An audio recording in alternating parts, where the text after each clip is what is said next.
Jadi kalau kegiatan secara umum kita ketahui bagaimana itu kegiatan sebenarnya tidak ada kegiatan formalnya.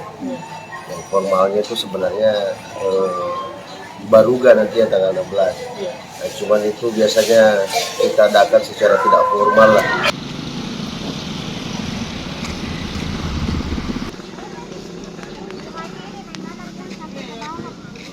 Kita anggap untuk pembukaan ketika jamaah itu sudah ngumpul semua. Biasanya 2-3 hari sebelum acara hari H. Nah, kebetulan ini kan hari Jumat. Nah, jadi mungkin insya Allah pada Jumat nanti kita jadikan lagi itu secara secara umum itu pembukaan.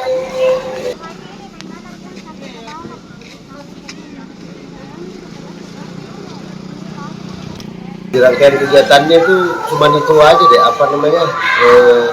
salat berjamaah dan bersikir sesuai tuntunan mursyid dengan silaturahmi.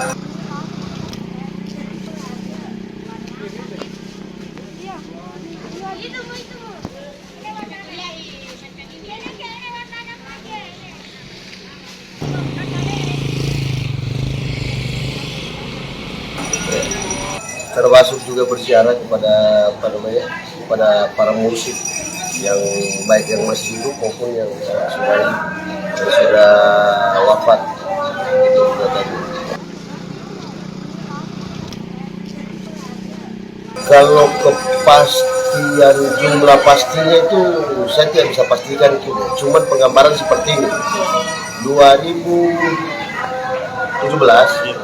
pernah kita hitung itu per mobil per kabupaten yang masuk, itu satu mobil itu kan 7 orang. Rata-rata mobil itu kita rata-ratakan lah, kita belum hitung mobil bus. Satu mobil 7 orang itu rata-rata mobil yang masuk dalam 3 hari itu 2.700 mobil. Ya, jadi kita perkirakan lah, kalau misalnya kita perkirakan rata-rata 2.000 ya sekitar 14 ribuan lah. Yang banyak. Nah, kalau misalnya sekarang ini ada juga yang berpendapat bahwa itu jumlahnya akan melonjak karena pandemi, kerinduan jemaah untuk berkumpul bersilaturahmi kembali begini pasca pandemi.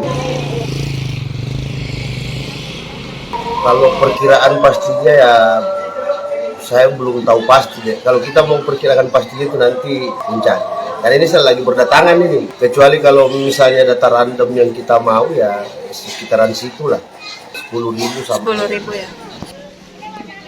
Begini deh, saya luruskan juga. Kalau konfirmasi kehadiran itu tidak ada konfirmasi kehadiran. Nah, jadi yang saya mau ingatkan, yang saya mau tegaskan dulu, kenapa Maulid ini rame?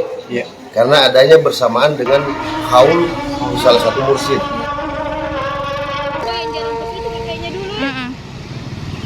Yang banyak orang